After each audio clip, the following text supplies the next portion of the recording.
Hello, good morning once again, all of you.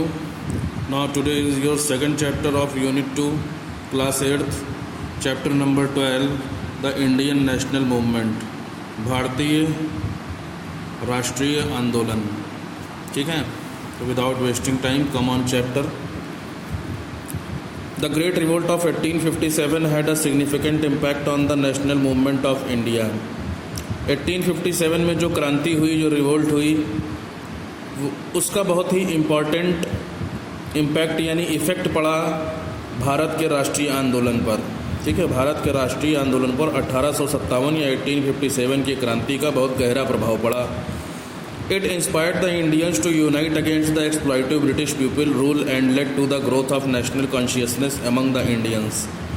इससे प्रेरणा मिली भारतीयों को एक होने की, अंग्रेज़ों के अत्याचार करने वाले शासन के खिलाफ, and led to the growth of national consciousness among the Indians. और इसकी वजह से ही भारत में राष्ट्र के प्रति जो सचेतता है, राष्ट्र के प्रति जो अवेयर रहने की बात है, उसकी बहुत ज़्यादा ग्रोथ हुई. लोगों के अंदर नेशनल कॉन्शियसनेस आ गई, यानी देश के प्रति सब सचेत हो गए. The movement also help the Indians to realise the exploitative nature of the colonial rulers. इस आंदोलन ने मदद करी इंडियंस भारतीयों की to realise the exploitative nature of the colonial rulers, यानी विदेशी जो यहाँ पर शासक आए थे, उनकी जो अत्याचार करने वाला प्रकृति था, उनकी जो अत्याचार करने वाला नेचर था, उसको महसूस किया भारतीयों ने. However there were many other factors, लेकिन फिर भी बहुत सारे ऐसे दूसरे फैक्टर हैं responsible for the rise of nationalism in India, जिसकी वजह से भारत में राष्ट्रवाद का उदय हुआ. नेशनलिज्म बोलते हैं राष्ट्रवाद. राष्ट्रवाद मतलब देश के प्रति लोगों के अंदर भक्ति जाग जाना, उसे नेशनलिज्म कहते हैं. राइज ऑफ नेशनलिज्म, देखिए राष्ट्रवाद या देशभक्ति का उदय कैसे हुआ. The educated Indians started realizing the true nature of the British rule. जो भारतीय पढ़े लिखे थे, जो शिक्षित थे, उनके अंदर शुरुआत हो गई कि अंग्रेजी शासन का जो वास्तव में उनकी नेचर था, उसको महसूस कर लिया पढ़े लिखे भारतीयों ने. They took several measures to make the common people aware of the exploitative British colonial rule.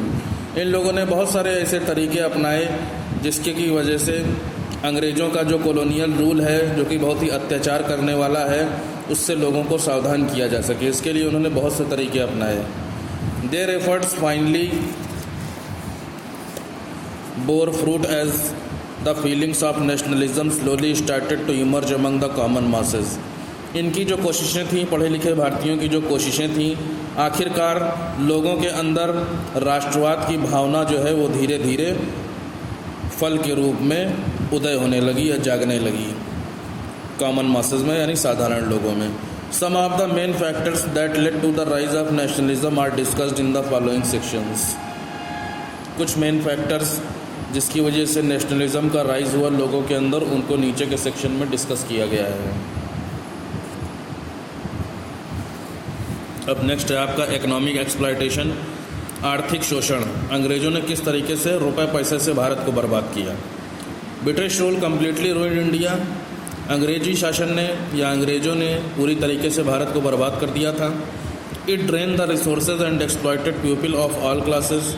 अंग्रेज़ों ने सभी तरीके के संसाधनों को खूब बर्बाद किया और सभी तरीके के लोग, सभी वर्गों के लोग, सभी जातियों के लोगों के ऊपर एक्सप्लॉयटेशन किए, यानी उन पर अत्याचार किया.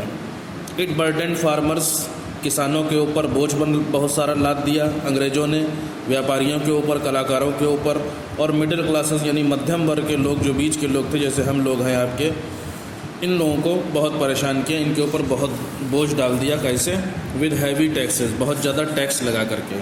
ठीक है, अंग्रेज़ों ने बहुत ज़्यादा चीज़ों पर टैक्स लगा दिए, जिससे सीधी सीधी बात है कि आपके किसानों के ऊपर, व्यापारियों के ऊपर, कलाकारों और मिडिल क्लास के लोगों के ऊपर इफेक्ट पड़ेगा. वही चीज़ कह रहे हैं कि heavy taxation coupled with famines reduce the Indians to a mere subsistence level. Heavy taxation यानी बहुत ज़्यादा कर लगाने की वजह से, टैक्स लगाने की वजह से, कपल्ड विद फेमाइंस, बार बार, यानी जो अकाल था, फेमाइन मतलब अकाल पड़ जाना, अकाल मतलब हर चीज़ में नुकसान हो जाना, सब बर्बाद हो जाना. इस फेमाइन जो है वो दोहराने लगे, बार बार आने लगे बहुत ज़्यादा कर लगने की वजह से. reduce the Indians to a mere substance level, और जो भारतीय थे वो और ज़्यादा, भारतीयों का जो स्तर था वो और ज़्यादा गिर गया। सब्सिस्टेंस लेवल यानी कंटिन्यूसली उनका जो लेवल था वो बार बार गिरता रहा। There was no hope of any relief, आराम की या कह लो रिलीफ की कोई भी आशा नहीं रह गई थी।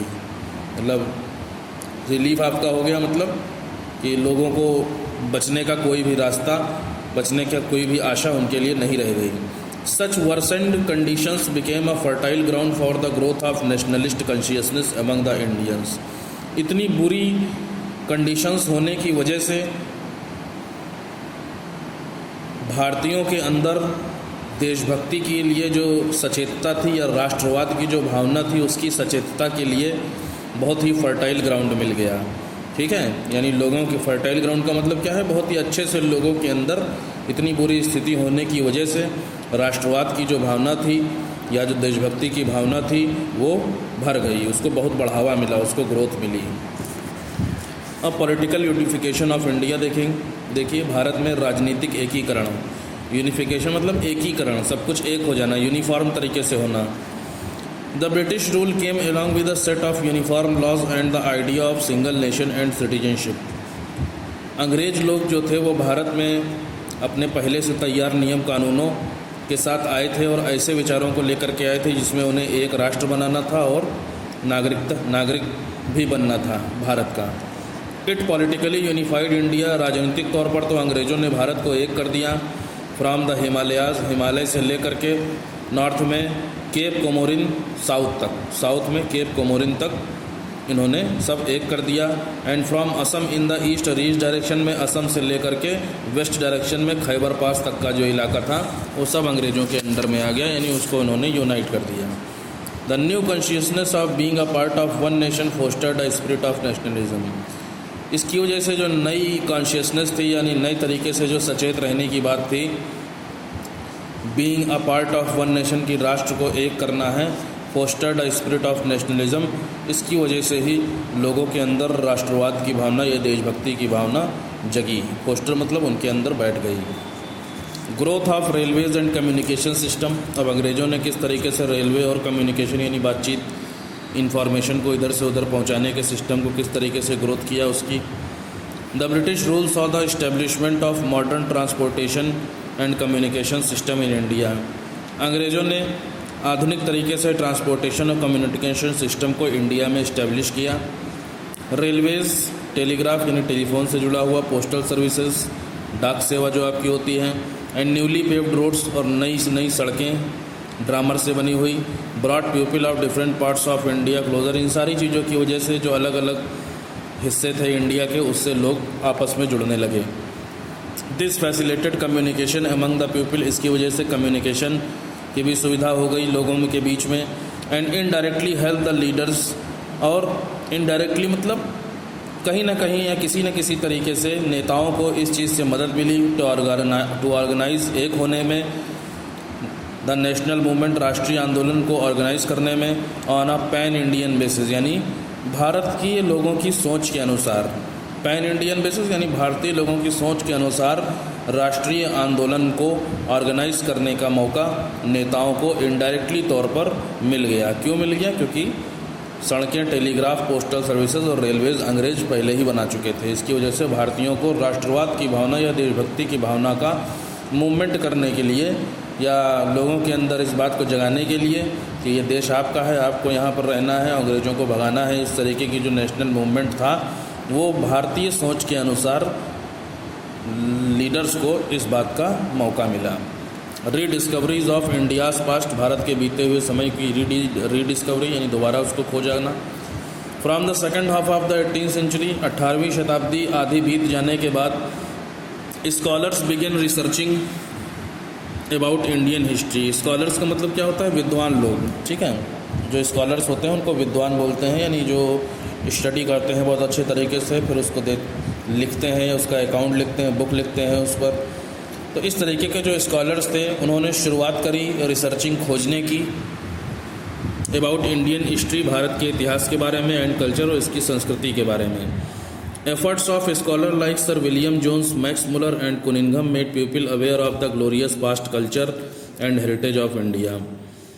विद्वानों के कोशिशों की वजह से, जैसे कि सर विलियम जोन्स हो गए, मैक्स मुलर कुनिंघम, इनकी सबकी कोशिशों की वजह से made people aware of the glorious past, लोग जो है अवेयर हो गए या उनको जानने को मिला भारत का बहुत ही ग्लोरियस पास्ट, यानी बहुत ही ग्लोरियस आप कह सकते हैं, बहुत ही शान और शौकत का है, ठीक है, शान और शौकत का जो बीता हुआ समय था, वह संस्कृति थी और भारत की जो विरासत थी उसके बारे में लोगों को पता चला।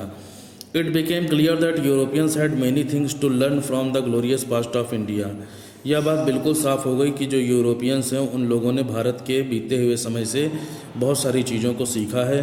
Fostering a sense of pride and self respect amongst the Indian, जिसकी वजह से भारतीय लोगों के अंदर गर्व की भावना और आत्मसम्मान की भावना का फोस्टर होता है, यानी इससे उनके अंदर उदय होता है, इन चीज़ों का राइज होता है।